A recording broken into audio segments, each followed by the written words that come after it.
Plastic surgery ఎన్ని రకాలుగా ఉంటుంది? సో రకాలు వచ్చేసి ఇప్పుడు లైక్ ఐ సెడ్, ఒకటి యాక్సిడెంట్ జరిగినప్పుడు మాంసం వరకు పాడైంది, చినిగిపోయిన మాంసం, అది ఫర్ ఎగ్జాంపుల్ ఇప్పుడు చేతి మీద అనుకుందాం.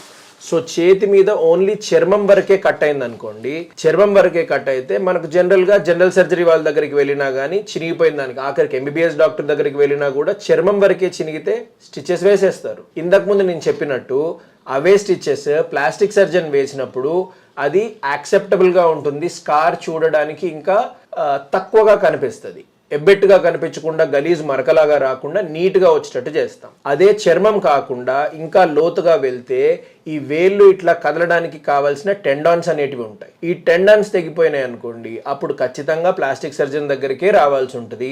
ఈ టెండాన్స్ని రిపేర్ చేసేది మళ్ళీ మేమే. టెండాన్స్ కట్ అయినాయి, దాంతోపాటు రక్తనాళాలు తెగిపోయినాయి అనుకోండి, రక్తనాళాలకు ఆపరేషన్ ప్లాస్టిక్ సర్జనే చేస్తాడు. ఇదంతా ఓన్లీ యాక్సిడెంట్ పరంగానే. మీకు ఉదాహరణలతో చెప్పాలి అంటే ఇప్పుడు ఫర్ ఎగ్జాంపుల్ ఇప్పుడు పైన మా హాస్పిటల్లోనే ఒక కేసు ఉంది, గడ్డి కట్టింగ్ మెషిన్, దాంట్లో అంటే గడ్డి కట్ చేసే మెషిన్ ఉంటుంది కదా, ఆ మెషిన్ లోపలికి చేయి వెళ్ళేసరికి ఇది మొత్తం ఇట్లా చాప్ అయింది సగానికి. సో ఈ వేళ్ళు కదలడానికి కావాల్సిన నరాలు తెగిపోయినాయి, కండరాలు తెగిపోయినాయి, రక్త సరఫరా లేకుండా అయిపోయి అవి తెగిపోయినాయి.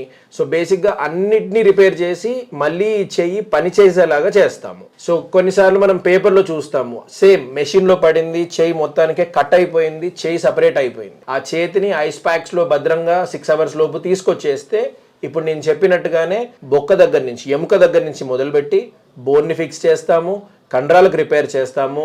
ముందు అసలు రక్త సరఫరా ఉంటేనే కదా బ్రతికేది. సో రక్తనాళాలను రిపేర్ చేస్తాము, మళ్ళీ వేళ్ళు పనిచేయడానికి కరెంట్ సప్లై అవ్వడానికి నరాలను రిపేర్ చేస్తాము. అన్నీ రిపేర్ అయిపోయిన తర్వాత ఒకవేళ టైంకి తీసుకొచ్చినలు అని అంటే ఆపరేషన్ దేవుని దేవుల సక్సెస్ అయిపోతే చెయ్యి మళ్ళీ యథావిధిగా ఆల్మోస్ట్ దేవుడు తయారు చేసినట్టుగా పనిచేస్తుంది.